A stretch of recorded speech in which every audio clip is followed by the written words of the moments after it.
আমরা কিভাবে কবর জিয়ারত করব, এটার উপরে আজকে আমি আলোচনা করে দিই। কবর জিয়ারত করার জন্য খুব সুন্দর পদ্ধতিগুলোর মধ্যে আমরা আপনাদেরকে কবর যে কাজগুলো করা উচিত, যে কাজগুলো আমাদের উলামায়ে কেরাম বলছে যে কবর জিয়ারতের জন্য যেটা সবচেয়ে সুন্দর উত্তম, সেটা হলো আপনি ঘরে 2 রাকাত নামাজ পড়বেন। ঘরে 2 রাকাত নামাজ পড়বেন, যে কোনো সূরা দিয়ে কোরআন শরীফ যদি পারেন, তো ওই যেই কবরের যে মাজারে যাচ্ছেন ওই বুজুর্গের জন্য জিয়ারত করবেন, ওই বুজুর্গের জন্য ইশারে সব করবেন, এটা আল্লাহ সমস্ত মুদ্দাগান করবেন। এরপরে আপনি সেখানে যাবেন, সেখানে যাওয়ার পরে সেখানে সালাম দিবেন। সালাম দিবেন, আসসালামু আলাইকুম ইয়া আহলাল কুবুর, আর ওলিয়া আল্লাহ আসসালামু আলাইকুম ইয়া আউলিয়ায়ে কামিলিন। এক একজন এক এক রকমের দোয়া আছে। এখানে আপনি সঠিক নিয়মে যাবেন। সেখানে যাওয়ার পরে আপনি সালাম দেওয়ার পরে মাবাস এমন ভাবে আস্তে আস্তে কবরে প্রবেশ করবেন, এবং আপনি যে কবরের যিনি আল্লাহর ওলি আছেন তার পা বরাবর, আমাদের তার পা বরাবর যিনি এরকম তিনি আপনাকে দেখতেছেন, আপনাকে শুয়ে শুয়ে একটা লোক দেখে না, ডাইন কাছে শুয়ে আপনাকে দেখতেছেন, এরকম করে এমন জায়গায় দাঁড়াবেন, আরামসে যাইয়া সালাম দিবেন, যেন তিনি আর আপনি সাক্ষাতে কথা বলতেছেন, তিনি আর আপনি সাক্ষাতে কথা বলতেছেন। আসসালামু আলাইকুম ইয়া ইয়া ওয়ালি আল্লাহ, আসসালামু আলাইকুম ইয়া ওয়ালি আল্লাহ, ওয়া আসসালামু আলাইকুম ইয়া আহলাল কুবুর। আপনি যেভাবে সালাম দেন, মানে আদবের সহিত আস্তে আস্তে পা বরাবর, যেখানে এরকম শুলে ওই জায়গা দিয়ে যেখানে ইনি আপনাকে দেখতেছেন তার জন্য কষ্ট না হয়, উল্টা দেখতে না হয়, এরকম উলামায়ে কেরাম বলছেন। এরপরে দ্বিতীয় হলো, আপনি যখন দাঁড়াবেন একদম কবরের পাশে দাঁড়াবেন না, উনার যে কবরটা আছে কবর থেকে একটু দূরে দাঁড়াবেন, তিন হাত 2 হাত একটু দূরে দাঁড়াবেন তাতে। তো এই জন্য আপনি কি করবেন, সম্মানের সহিত দাঁড়াবেন কবরে। ওই সময় কোনো হাত লাগাবেন না, ওই সময় সুন্নত জরুরি করার দরকার নাই। ওই সময় যাইয়া, ওই সময় আপনি জিয়ারত করতেছেন, দূর থেকে সম্মান জানানো কি উত্তম। যদি সম্মান দেও কেউ যাইয়া ইয়াতে, এটা অনেক উলামায়ে কেরাম বলছে এটা ঠিক আছে, কিন্তু আপনি যেন এটা কোনোভাবে মাথা নত না হয়, কোনোভাবে সেজদার আকারে না হয়। এখন আপনি ওখানে দাঁড়িয়ে বা কদম বরাবর এমন ভাবে বসবেন, বসি আপনি সেখানে সূরা ফাতিহা, দুরূদ শরীফ, সূরা ইখলাস এগুলা পড়বেন। আপনি যদি অন্য কোনো পড়তে চান, আয়াতুল কুরসি বা অন্য কোনো বড় সূরা, এগুলা সব পড়বেন। পড়ি এগুলা সব কিছু তার জন্য হাদিয়া করবেন। কার জন্য? যিনি মাজার, যে ব্যক্তি শাহিদ আছে। এরপরে আপনি হাত তুলে আল্লাহর কাছে দোয়া করবেন। এখানে একটা ফিতনা, হাত তুলে কোন দিকে ফিরে দোয়া করবে? আল্লাহ পাক বলছে তুমি যেদিকে ফিরাও না কেন সেদিকে আমি আছি। এই জন্য অনেক বড় মানে একমাত্র কাবা বুকে মদিনা গেলেও দেখবেন ওই আল্লাহর ওইদিকে হাত ধরো। আমাদের আহলে সুন্নাত ওয়াল জামাত বলছে তুমি যেদিকে হাত দিকে সেদিকে আল্লাহ আছেন। তো যে কবরবাসী যে তাকে পিছ দেওয়া ঠিক নয় আমাদের আহলে সুন্নাতের মতে। তো তার সামনে ওইদিকে আপনার হাত আল্লাহর কাছে তুলতেছি, কারণ আমরা তার কাছে কিছু চাইছি না, তার লগে আমরা সাক্ষাৎ করতে আসছি। সে আমাদেরকে দেখতেছে, আমরা তাকে দেখতেছি, আমরা জিয়ারত করে তার ইসলাম সব করতেছি, তার রূহের মাগফিরাত, তার রূহের হাদিয়া পাঠাইতেছি, আমরা দোয়া তো আল্লাহর কাছে করতেছি। তো খুব করুণা শুনে সেখানে আমরা আল্লাহর কাছে হাত তুলে দোয়া করব, হে আল্লাহ তোমার এই প্রিয় বান্দার উসিলায়, এই খাস বান্দার উসিলায় আল্লাহ তুমি আমাকে তার মতো বা আল্লাহর ওলি হওয়ার তৌফিক দান করো।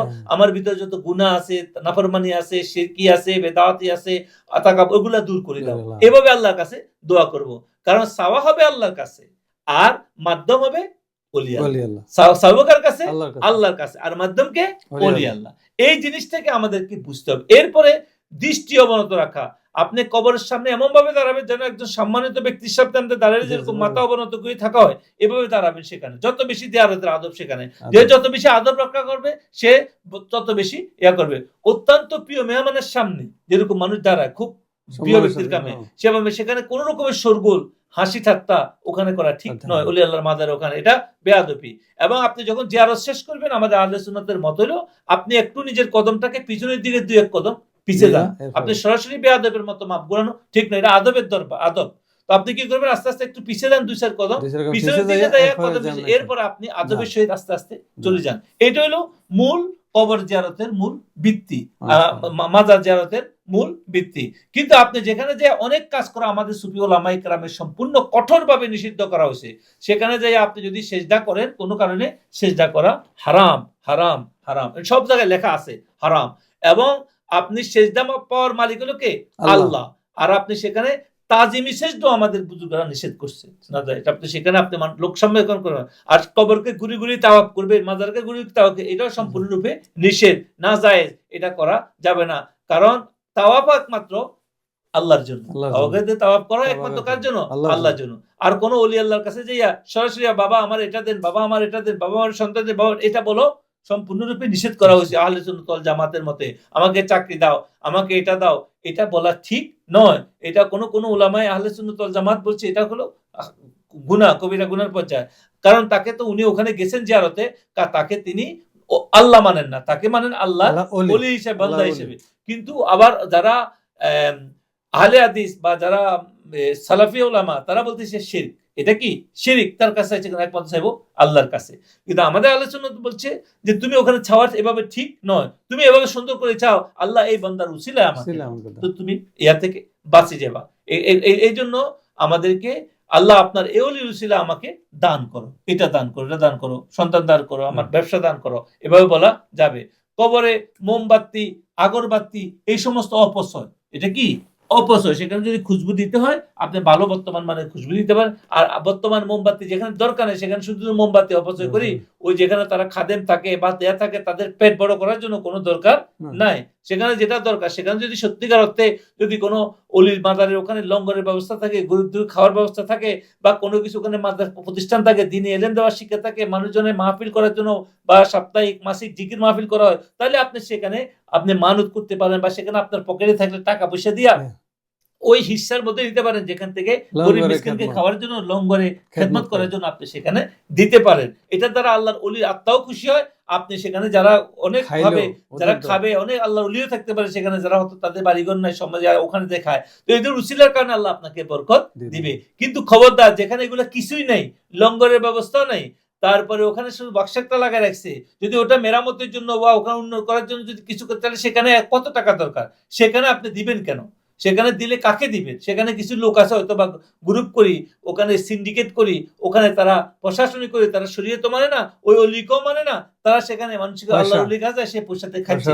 ওরকম জায়গা থেকে আপনাকে অবশ্যই দূরে থাকতে হবে। যাদের দ্বারা ট্রাস্টি চলতেছে, চ্যারিটি চলতেছে, এতিম দুঃখী মানুষ চলতেছে, যদি ওদের ওই কাজে যদি কোনো জায়গায় সিস্টেম থাকে দিয়ে আপনি যদি অনুদান পান, তাহলে ওখানেও দিতে পারেন।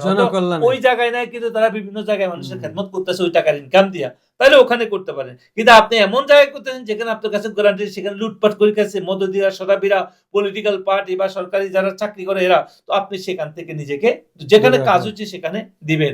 তারপরে যে সমস্ত মাজারে নাচ গান, মদক সেবন, অশ্লীলতা হয়, নারী পুরুষ সবাই অবাধে মিলামেশা করে, জঘন্য গুনাহ, এগুলা কোন রকম এগুলাতে মিশা ঠিক নয়। যেখানে অলিরা এসবের ঘোর বিরোধী ছিলেন, তাদের জীবনটা কোরবান করছে নাচ গান এসব হতো। আর তাদের ওখানে যে তারা যদি এগুলা করে, তাদের ওখানে যদি এমন খাজা গরিবি নওয়াজ, মাইনুদ্দিন চিশতি, নিজামুদ্দিন আউলিয়া, এরা তবলা বাজাইতেন, এরা কাওয়াল করতেন, কিন্তু তোদের এদের মতো নয়, এ হারাম। ওখানে কোনো এরকম ছিল না। ওদের ছিল গানের যে আওয়াজ ছিল সেটা দ্বারা তাদের ভিতরে আত্মাকে আল্লাহ পর্যন্ত পৌঁছায় দিতেন। এটাকে কাওয়ালি বলা হয়। এখানে একটা গ্রুপ আছে যারা যাইয়া মাজার ভাঙ্গে ফেলাইতেছে, কিন্তু দোষ তো মাজার সাহেবে মাজার করে নাই, কিন্তু তারা তো মাজার ভাঙ্গে লেতেছে। এখানে অশ্লীলতা কেন বা এখানে গাঁজা কেন হইতেছে?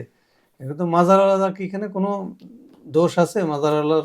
এখানে আমরা আরেকটা কথা বলি, ওটা বলার আগে, সেটা ছিল শাহ ওলিউল্লাহ মুহাদ্দিস দেহলভী ইমাম গাজ্জালী রাহমাতুল্লাহ আলাইহি বলতেছেন যে যখন কোন ওলি আল্লাহর কবরের পাশে কেউ দাঁড়ায়, তখন ওলির রূহ মুবারক থেকে ফায়েজ বরকত জিয়ারতকারী অন্তরে প্রতিফলিত হয়। এটা অনেক বড় উত্তম একটা কথা বলছেন তিনি, যে ঠিক যেমন একটি স্বচ্ছ আয়নার সামনে অন্য একটি আয়না রাখলে আলো প্রতিফলিত হয়, মানে একটা আয়না প্রতিফলিত হয় না, এরকম আপনি যখন কোন আল্লাহর ওলির মাজারে যাবেন, কোন ওলির কবর জিয়ারত করতে যাবেন, তখন সেখান থেকে ফায়েজ এবং বরকত হাসিল হয়।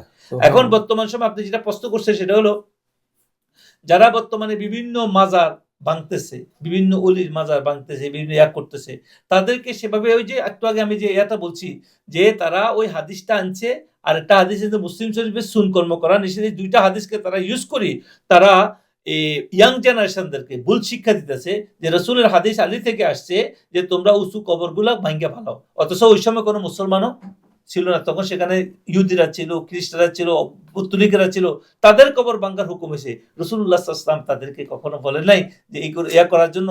ওই সময় যদি করিও থাকে, ওটা কিভাবে করলো? তখন তো কোনো মুসলমান মদিনাতে মরে ছিল নাই না, এখনো ছিল পর্যন্ত। না। আর যদি মরিও থাকে, রাসূলুল্লাহ সাল্লাল্লাহু আলাইহি ওয়াসাল্লাম নিজ হাতে তাদের নিজ কবর হাতে তাদেরকে কবর দিছে, বাঁধছে। যদি বিল্ডিং করিয়ে থাকে রাসূল নিজে করছেন, করছে। তাহলে এটা ভাঙতে কিভাবে বলতে থাকেন? রাসূল কিভাবে অনিসলামিক কাজ করতে পারে? সেই দৃষ্টিতে এরা না বুঝার কারণে এটা ভুল বুঝাচ্ছে বর্তমান ইয়াং জেনারেশনদেরকে। কি করতেছে? তাদেরকে আরো বুঝাইতেছে এখানে খারাপ কাজ হয়, এখানে অশ্লীলতা হয়, এখানে এটা গান, নাচ, বুঝাইয়া বাদনামি যেগুলো হইতে, এটা হইতেছে অনেক জায়গায়। কিন্তু বাইরে সাইডে মাইডে হইতেছে, কিন্তু না, সাহেবের অলির মাজারকে কেন্দ্রিক অনেক জায়গায় কিন্তু এটা হইতেছে। হচ্ছে। কিন্তু এটা হচ্ছে এখানে এদের উচিত ছিল এখানে এগুলা না হওয়ার ওগুলো জন্য প্রতিরোধ করা, জি। হাদিস কোরআনের দৃষ্টিতে শরীয়তকে ওখানে সমৃদ্ধ করা যেটা দরকার। কিন্তু সেখানে মাজারওয়ালা ওলি আল্লাহর মাজারের উপর যে গম্বুজ করা হয়েছে বা কোনো কিছু করা হয়েছে, জায়েজ তরিকাতে যেগুলো নিশান হিসেবে করা হয়েছে, তো সেগুলা বাঙ্গার মাধ্যমে সে কি ওই অলির নাম মিশিয়ে দিতে পারবে? হযরত শাহ আলী জমিনের মাজার বাঙ্গার মাধ্যমে কি সেই অলিকে মিশাই? যাদের দ্বারা আমরা ইসলাম পাইছি, যে আল্লাহ পাক তাদের মাধ্যমে আমাদেরকে বরকত দিয়েছে। এখানে আমাদের ভুল বুঝা, এখানে আমাদের সচেতন হওয়া উচিত। আহলে সুন্নাত ওয়াল জামাত যারা মাজারকে আমরা ভালোবাসি, ওলি আল্লাহদের, তাদের সচেতন হওয়া উচিত। আমাদের আজকে আমাদের ভুলের কারণে, আমাদের এলেমের অভাবের কারণে, আমরা জ্ঞানহীনতার কারণে আজকে আমাদের ইয়াং জেনারেশনদেরকে তারা উদ্বুদ্ধ করে এগুলোর উপরে হামলা করতেছে। কারণ আমাদের অনেক জাহেল রূপী, কম এলেম রূপী লোক আজকে মাজারের আশেপাশে থাকে। তারা সেখানে অন্ধের মতো ভালোবাসে সত্য, কিন্তু এখানে কি কাম দরকার, কি কাম দরকার না সেটা তাদের জ্ঞান রাখে না। তারা প্রচলিত নিয়মের মধ্যে চলে আসতেছে। এখানে অনেকে অনেক কিছু মিশেছে, অথচ ওলি আল্লাহর এগুলা কখনো পছন্দ করতেন না। আর নিশানা হিসাবে যদি ওলির মাজার থাকে, সেই হিসাবে যদি থাকে, তার নিশানা মানে কি? তাকে আর তার আদর্শকে আমি গ্রহণ করব, তার জীবনকে আমি গ্রহণ করব, তখন সেখানে ওই অলির মাজারের ভাঙ্গা তদুরকতাও কখনো এটার কাছে দিও যাইতো না, ওকে রক্ষণাবেক্ষণ করার জন্য ইয়া করতো। আমরা আগেও বলছি, একটু আগে বলছি, যেই মাজারগুলাতে কোন রকমের লঙ্ঘন নাই, যে মাজারগুলা কোনো আল্লাহর সৃষ্টির জন্য কোনো সেবামূলক কোনো কাজের ব্যবস্থা নাই, আল্লাহর সৃষ্টিকে আল্লাহর দ্বীনমুখী করার জন্য করা নাই, সেখানে আপনি টাকা দিবেন কেন? সেখানে আপনি ওকে ইয়া করবেন কেন? হ্যাঁ, আপনি জিয়ারত করতে পারেন, ওটা উনি একজন সম্মানী ব্যক্তি ছিল, অত ওনার ওখানে আপনি সেখানে যান, জিয়ারত করেন, ওটা ভাঙ্গার দরকার কি আপনার? ওটাকে ওই অলি মানে কি? অলি আল্লাহ, অলি আল্লাহ মানে কি? সে আল্লাহর প্রেম দিছে, আল্লাহর প্রেম দিছে, দুনিয়া বিসর্জন দিছে। তো ওরে অলি আল্লাহর কোনো মাজারে জিয়ারত করতে হলে প্রথমে তো আপনার ধারণা উচিত এই লোকটা তার জীবনের জন্য তার দুনিয়া করে নাই, বড় লোক হয় নাই, সম্পদশালী হয় নাই, মস্তান হয় নাই, সাদাবাদ হয় নাই, খুনি হয় নাই, এমপি হইবার লাগা আরেকজনকে খুন করে নাই, মন্ত্রী হইবার আরেকজন খুন করে নাই, চাকরি লেগা।